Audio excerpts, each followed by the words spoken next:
Anne, thank you so much for coming on today. I really appreciate your time. You have an impressive resume. There's just like so much to dive into because you're the quintessential entrepreneur. I mean, you've actually been named Entrepreneur of the Year in Canada several times. I was just looking through your website, and the thing that struck me out that I would love to start the conversation is that you are a certified wedding officiant. So I would I love to am. talk about like how you came to do that. You can call me Anne Chaplin. So rather than Anne Kaplan, because I am actually a chaplain. And I had two very good friends. I knew this gentleman that was getting married, and I'd met his wife and I really liked him. And I became very close to his wife too. And they showed up one day and said, Anne, we'd like you to marry us. And at the time, I wasn't a chaplain. And I thought that was one of probably the most beautiful gifts I've ever been given, was somebody saying, we want you to officiate our wedding. So I said, of course I will. And I thought, oh my goodness, I'm going to have to become a chaplain. Now they said you could officiate the wedding, but we could have someone come in to do the paperwork. And I said, no, I'd like to do the whole thing. So I actually went through a program where I understood and learned how to be a chaplain, an in-person program, and through the church, and became a wedding officiant and a chaplain. And I've gone through another one for the births of babies as well. So you can. Wow. Now, that one, you don't need a certain document, but the chaplain, you do need a document for. Yeah. And then I've been asked to officiate more weddings since. And so I've done that. And for my friends, I waive the fee, so they get the friends and family discount. And so I put myself out there as being a paid for, but I actually would never take money from somebody. And I do meet with people, and then I'd like to be part of what are the words that you want to say. So I actually will sit with a couple and say, how do you want this presented? What do you want to say? And make sure that I give them the best experience they can have, because they're my friends and they want me to officiate their wedding. What a nice honor to Mm-hmm. have. So I I'm love a that wedding story. officiant. That's great. That's why when I saw that compared to everything that you're doing, I was like, wait, there's has to be a story to this because it's Yeah. so unique. I love that. So, but thank you for sharing that. So I'd love to just start with about your business that you started 25 years ago in 96. And, you've gone on to have one of the largest finance companies in Canada. So I'd love to just talk about that story, how you decided to start that and how you grew it to be so successful. Well, I started it 25 years ago. And at the time, I was a single mother with two children. And I had to figure out how to get no support whatsoever, how to have a roof over my head, feed the kids, get them to school, because I chose private school for the kids. And so that was really my priority, is to lower my costs so I could afford the private school. I had to keep on working. But I had this idea. So I was working at the time as an interior designer for commercial properties, an independent interior designer. And I had a thought that because my parents were doctors, medical doctors, specialists, radiologists, dentists, the family, all of my family are doctors, that they were saying we'd go to a two-tiered medical system in Canada. And I thought, I wonder what is going to happen. Because in Canada, at the time, we're so used to having everything covered. We don't pay for anything medical. And I thought, I wonder how people are going to pay. So I started a company that would finance medical procedures. So that meant they were unsecured. It's not like a car where the car is the security. It's not like a mortgage where you have a house for security. These were unsecured loans. I had no idea how to run a company.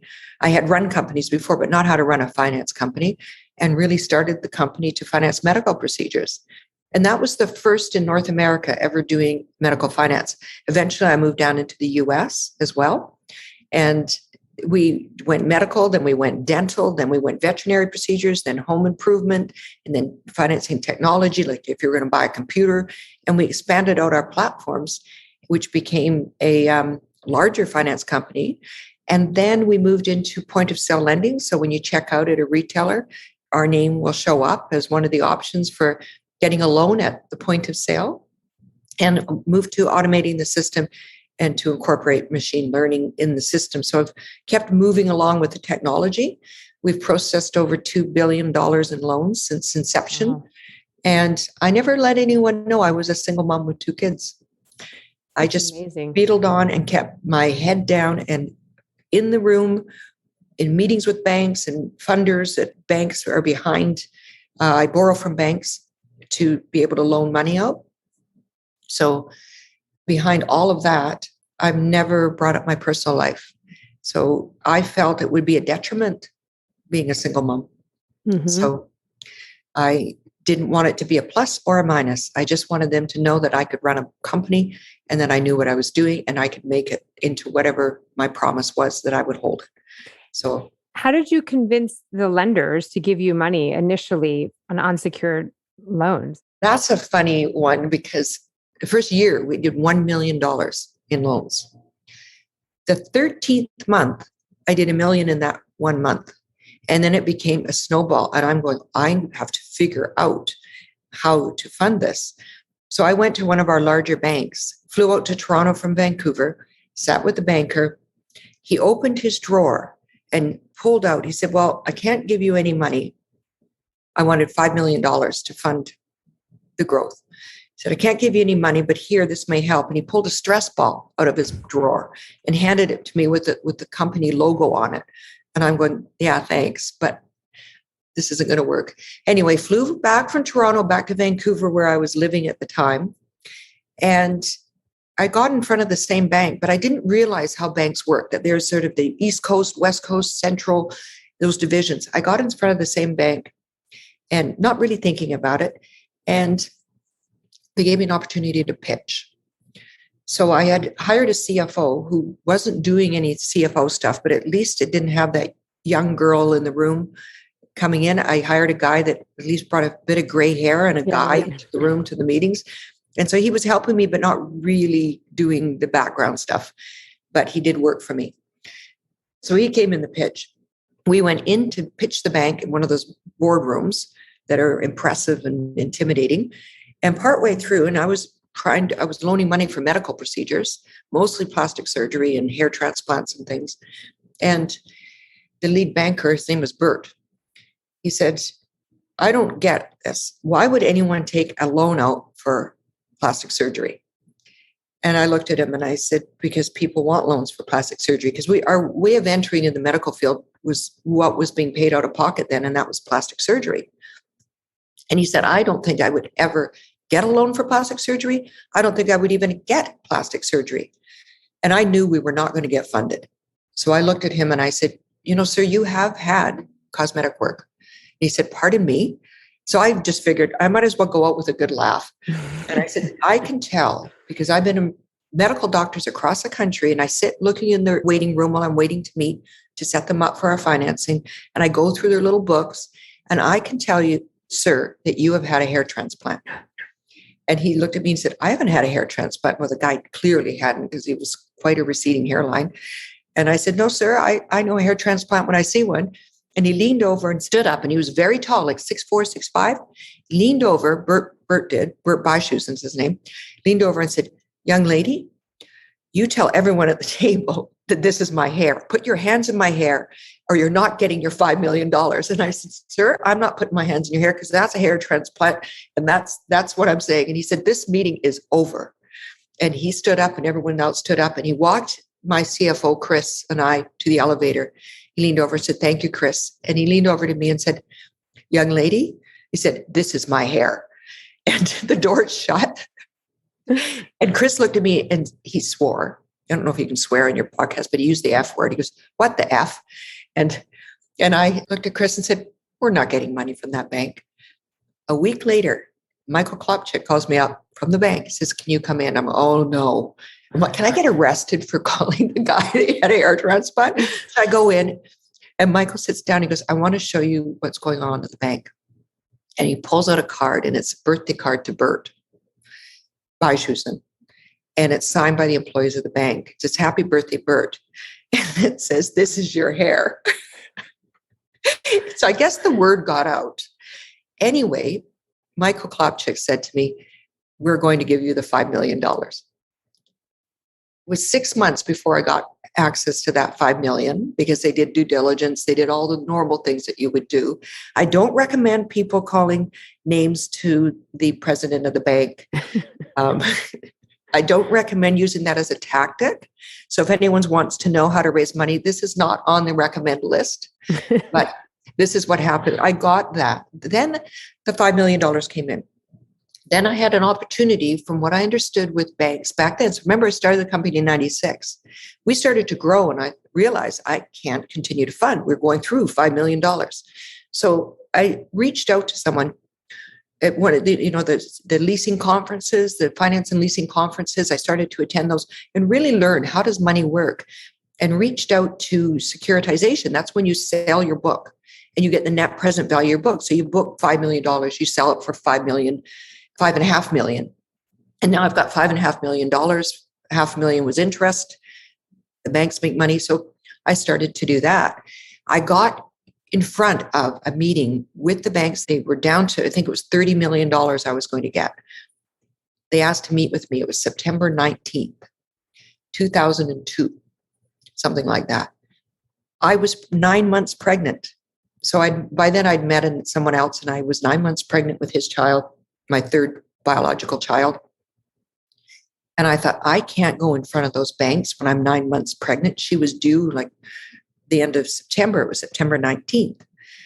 And so I thought, what am I going to do? And I said, do you mind if we have this meeting like October 12th or something like that? And they were, no, our bank year end in Canada, they're October 31st. It's our bank year end. We can't do that. And we really need to have this meeting. So I had no choice. I had to go in front of a whole group of people, never ever having told them that I was having a baby. First of all, it's not their business. Second, it's irrelevant. But I knew if they looked at me, they would just see a pregnant young girl standing in front of them. So you do what you have to do. I took that wrap that you use for your sprained ankles, and I put it around my stomach because I don't carry babies big. Mm-hmm. And so my daughter that was born a few weeks later has this elastic band mark on her forehead. She doesn't really, but so I wrapped my stomach tight, and I had this jacket on that hung sort of loose. So it would just look like I was wearing a loose fitting jacket. So you couldn't see the bulge in my stomach. I was 9 months pregnant, and I carried the baby small. So she was only 5 pounds, 2 ounces when she was born. So not fortunate for her, but fortunately she was a small baby. And I went in the meeting and I looked everybody in the eye, and I kept looking in the eye so they would keep looking at me in the eye. So I didn't divert from looking in the eye so they wouldn't look down at my stomach.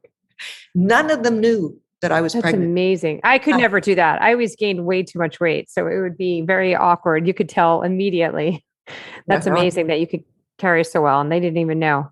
They didn't know until it was in a magazine about 2 years later. And by then I had investors in the company, and they asked me about, my family. And I said, oh yes, I have it. By then I had another child. And I said, yeah, I have a baby on the way, and I've got a daughter. The chairman of the company that invested with me called me up and said, we've had a meeting. There's a magazine that is talking about you. And I said, yes, sir. He said, apparently you've got a daughter that's a couple of years old. And I said, yes, sir. And he goes, and apparently you're pregnant. And I said, oh, no. He was born a few months ago. The interview for that article was while I was pregnant. And I said, he goes, and then he sits here, for goodness sakes, take a day off. Oh. And then I said, is there anything else that you would like, or can we talk about work? And that was it. So I had to train my chairman and the board to understand that, yes, I'm focused on my family, but while you're talking to me, I'm focused on you and I'm focused on business. And I ended up having 6 kids.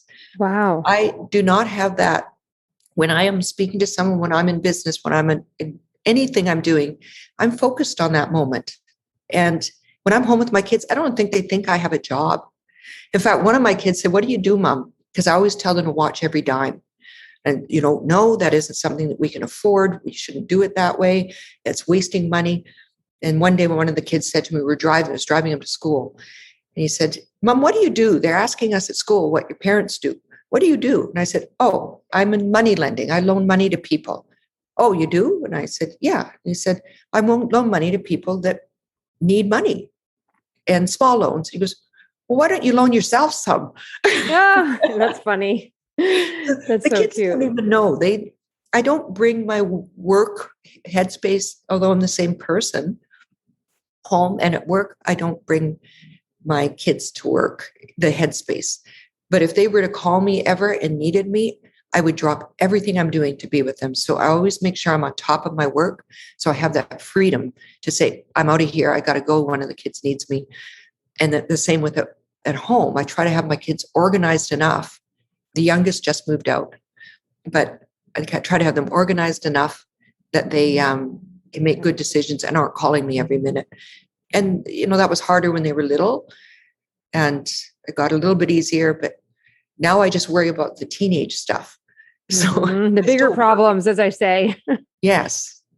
So what other advice do you have for women who are entrepreneurs that also have, that have families, that have children? Because sometimes, when you have your own company, it never shuts off, right? You always feel like you could be doing something when you get home, right? You could stay up later. Did you stay up later after the kids went to bed? Like, how did you separate the two? When did you turn it on and off? I didn't watch TV. And that's an odd thing, because when I was asked to be on the Real Housewives, I had never seen the show. So I knew what it was, but I don't watch TV. The kids were brought up actually without a television. So I just raised them that way. We did a lot of hiking. We did a lot of camping and things. So my social life is very limited. So I had to balance it with my husband and my children, and that I get up extra early for what I have to do. I get the kids off to school or whatever they're doing. And then I work all day, and then I'm home to be with the children. I have hired somebody when the kids were toward the end, before they moved out, that was always there when the kids got home from school if I wasn't home, because they came home between 3:30 and 5:30 or 6, depending on their activities. But I always cooked the dinners for them. But if I had to work late, then there was somebody would step in and do that. I wanted the kids to at least remember my cooking, if it was good or bad, but the family dinners at the table. Mm-hmm. So they knew that the conversation could happen around the table, and that was their memory of growing up. So I believe I instilled that the way I wanted my family to be dealt with. But it was and is really hard. I carve out those 8 hours in the day that I have to be working. It is very difficult for a young mother or mothers to do that, but not feel guilty if you miss your kids tying his shoelaces for the first time, because you were there for the whole process up to it. So sometimes you miss some of those moments that you feel guilty, but most of us are working mothers, and you do the best that you can. One of the things I'd say is to try to teach your kids to make good decisions. So I would show my kids initially when they were going into kindergarten how to pack their snacks and lunches. And so they were taking some of the work that I felt I was doing too much. Mm-hmm. I think I did learn that from the older ones, because I saw how disorganized and inept they were. They were really good, bad examples for me to know what to do with the younger ones. So true, because I have 5 too. And I feel like my 6-year-old is more self-sufficient than my 20-year-old. Absolutely. Now at this age. Like, you don't want to turn out like that one, do you? And so it was. Mom, can you make cereal for me? Whereas my other one's like already like making her lunch and packing it. Exactly. So the more, to that point, the more you organize your children and the more you organize your work, you will find a lot more freedom in there. And is it easy? No, it is really hard. It's very, very difficult. But I think the last COVID has made it a little bit more simple to realize that people actually do have pets and families and kids. And because in the odd Zoom call, you see somebody walk by or a cat jumps on a chair, and we kind of accept that. Or someone hasn't had time to get ready, but we kind of accept that. Before we go to work and we'd have our black suit, white shirt in banking anyway, in finance. Where now I'm seeing Zoom calls where people are in casual clothes. Right. And this is in bank Zoom calls. And then there's just a minute, sorry, my dog's barking, I'm going to put, like, those kind of things are happening where now we can say, yeah, I am a mom. And where I don't think I could have done that 25 years ago, where I could say, I am a mom. I couldn't get ready. I had to get out the door and I forgot my nylons or something like that. So, yeah, or something. Can you tell us about the process of how you were asked to be on the Real Housewives, considering you said you weren't super social? Because I always think you would have to be somewhat social to be asked to do that. I am not a socialite. but then people would say I am. So I had already hosted 3 television shows, and it was bookmarked for me to be hosting another show. And that was already approved by a network. And I still worked in finance, but I've always enjoyed television. So I did makeover shows where we take a patient and we'd do a makeover, and she'd do surgery, and we do the makeup, the hair, we get her a new wardrobe, and then the reveal with a significant person in their life, and she'd appear like ta-da, like 2 weeks later, and this is the new me. And so I've done 3 of those shows. And then earmarked for another one. So the producer of that show phoned me up and said, and I was just on my way to the airport in Toronto, and they said, Anne, you need to go down for this interview. And I said, what do you mean? They said, there's another show that's coming in town, they're casting, and you would be really good for this, and it will take you to another level. And said, not that we're not going to do the show, we're going to put it on the shelf, and then we think you should do this show because your recognition and your notoriety will be at another level. Because a housewife show does do that. You're instantly recognized, and not just in Canada, but other places too, wherever the show's aired. I didn't realize what show it was, but I went down, and it was at a hotel, and I walk in the room, and they asked me to sit down. I had my luggage with me. They asked me to sit down, and boom, these lights come on, and this guy is sitting in front of the lights that are placed on me, and I'm in this chair, and they just start firing questions at me. And so I answered all the questions as me, as the person you see right now. I don't really have another, like there's not another knob. You don't switch to moronic or anything, or else you already think I'm moronic, whatever. But I don't have another personality. It's always the same. And so then they asked the question, do you think you'd be good for the show? Which I kind of was guessing what the show was. And I said, well, if you want someone who's going to be bitch slapping and that's not me. But if you want someone who's really intelligent and funny, that's the person. So I think that if they believe that or whatever they did, they looked at that and said, this is what we want. Because it probably balanced with the other wives that were on the show. So they were looking for certain personalities and then how that integrated together. And I was probably one that would never said, don't air that. I just thought, if I'm the person that is going to put myself on reality TV, then I better like who I am, because I'm going to be watching that person. So whatever comes out of my mouth has to be authentic.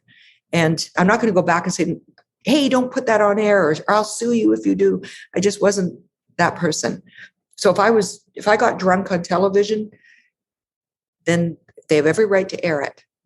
Like, no regrets. And that's the way life should be, is no regrets. And so I just thought, I'm just going to have fun with this. And oh my goodness, it was just so much fun. Good. I'm glad it was a good experience for you. Every minute was a good experience. Every single minute. I mean, who wouldn't want to be paid their hair, makeup done, be followed around with cameras, dress up every day? It was like it was just, I missed the cameras. Oh, yeah. What a great experience. I know you also were telling me that you're doing a social impact project right now. And I would love to talk about that a little bit. Thanks for asking. I'm doing a platform called ANKM. It's ANNKM.com. And what I've done is put my name on a few fashion institutes. And it's a platform for the fashion industry to come together for positive social impact through fashion. And that means that we recognize in what we wear and who we wear, the values of that company and those people that are designing. And that would be their consideration for environmental, their consideration for equality, their consideration for gender, their consideration for any of the positive messages that we're trying to put out without having to say them.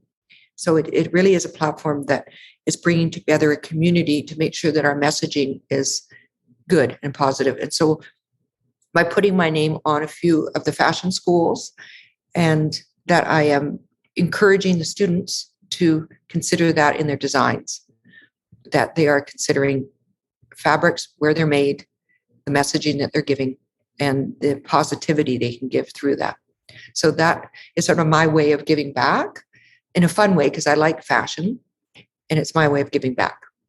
That's amazing. That's great. It's a great cause. I wish you all the success. Thank you. So all the things you've done, I mean, you've written books, speaking engagements, TV shows, everything. What would you say has been the hardest thing for you? Like the biggest lesson you've learned, or something that you wish you knew before you started? I didn't think of, when you do something, you always think of all the stakeholders. And I like to think that I do things that are fair and that are kind. And you don't think of other people's agendas. And sometimes you have to realize that you can't control everything. And those types of things, learning other people's agendas, have made me see the world sometimes the way I didn't want to see it. I took off my rose-colored glasses along the way and realized that evil does exist. And I wish maybe I'd be a different person if I didn't have the rose-colored glasses on. Because even at that, I want to come back and say, there's a lot of good out there. But I think you do good things, but you must be aware that evil exists and that people are going to try to bring you down. Mm-hmm. And I think that's a smart message to have. Not that you do good things, but do not forget the enemy is out there in every action. When you're in a competitive environment in any business, remember there's an enemy and they don't have the same intentions that you do. That's good. That's good advice. Because it is hard, because you try to kind of go through life. I'm the same way. I always assume the best of everybody. And I hope everyone has a good, that the people can put their head on the pillow at night and know that what they did for the day is the right thing. But I don't think everybody exists that way. I don't think everyone exists that way at all. Of course I don't, but yeah, it makes sense. Just to end, is there any advice or words of encouragement that you can give to other female CEOs? I mean, you've accomplished so much, and I don't know if you realize this, but in the United States, these are the quotes. I'm not sure for Canada, but only 1% of female CEOs, or 1.7% of female CEOs, ever reach $1 million in sales in their companies. It's very, very low. So, why do you think you reached it? Like, what makes you successful and different? And some kind of words of advice or something that you would say, like, I think this is the reason why I was able to get there. Yeah, I could absolutely thank you for that question, because I didn't have a barrier. If you open your front door, meaning open your eyes and look out, but take away all the barriers, because you start your day from today forward and you say, where am I going? And look out that door. Out that door should be an open field. That means you can go anywhere that you want to go. The only barrier up in front of you is yourself. So if you can say, I could do anything. So when I reached a certain point in my business, I didn't say, oh, okay, I reached it. When I bought my first home, I didn't say, oh, okay, I only need to buy one home. I can have 2 cars and so many kids. My idea of living my life is to do absolutely everything that I would like to do in my life. I'm not limited by the limitations I put on myself.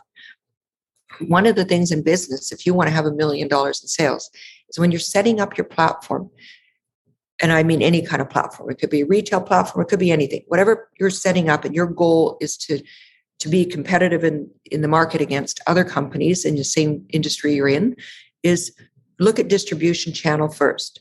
So don't look at what the product is. Go, how am I going to distribute that? And you should have a multi-distribution channel.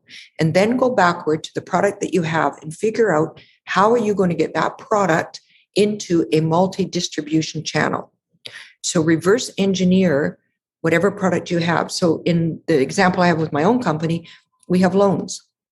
So I'm not just going to loan money to people I know or within my own network. I want to go national and international with my lending. That means I'm setting my platform up to be an international distribution. How am I going to distribute it? Whatever way that we're going to distribute those loans, that's my distribution.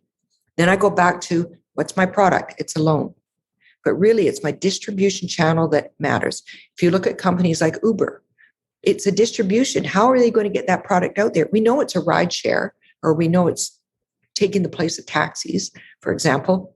It's a way somebody can get from A to B. How are they going to distribute it? So figure out your distribution channel and make sure it's multifaceted distribution channel, that you're not limiting your audience. A lot of women, from my understanding, statistically, the reason that it might be under $1 million is many of them manage a product or a company. It might be they have their own hair salon or nail salon. So there's not a multi-distribution. You would be in a geographic area. So a lot of women CEOs or business owners are something that's in their control and in their geographic area. If you want to have something that's going to be distributed further, you possibly would set up a network of hairstylists that can visit people's homes. And so there you've just opened up a really big network where you've got hairstylists that can visit homes, and you are a platform to find a hairstylist that you can get to come to your house.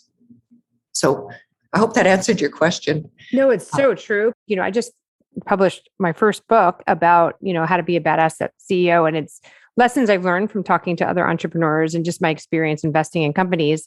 And I often think that women sometimes just don't think big enough.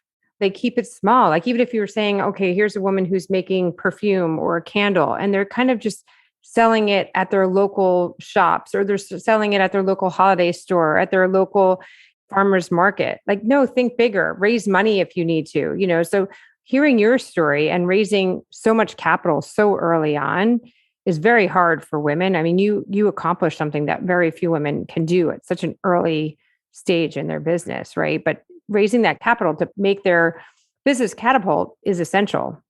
It is essential. And you have to figure out how to fund that business. And there are companies out there. There's actually platforms that you can raise capital on that are there, but you have to put the work in. So you have to put the videos in, you have to do all the diligence it takes to raise capital for your idea. When you're formulating an idea, you need to be able to be open enough to change it, because as you formulate and put pen to paper a business plan, and it can be an informal business plan, you will start to realize where the hiccups are in your business model. But I can't emphasize enough to have distribution last and then go backward to there, because you always have to think, how is that going to be distributed? How am I going to get these people on my platform? And if it's a product, Amazon is amazing for selling products on. So there are products like Amazon, there's Shopify that you can just set up, and they have their own web page you can do for your shopping cart. There's those types of platforms, Facebook Marketplace, those types of platforms you can sell on. So to your point of going to the local distributors, it's actually easier now, and since COVID too, that we can upload to a platform. TikTok is an amazing platform to market on. So if you can figure out how to market yourself on TikTok, you can sell on TikTok. The social media has really helped entrepreneurs sell and not have to go right direct to consumer. Correct. Increase your margins. Well, this has been amazing. So anybody who wants to learn more, you can go to AnnKaplan.com, AnnKaplan.com, and you can learn everything there that she is doing, from the books to shows to weddings and her public appearances and her business as well. But thank you so much. You're so inspirational and you're so beautiful. And I just am very impressed. So thank you very much. Thank you. Thanks for the opportunity. Have a great day.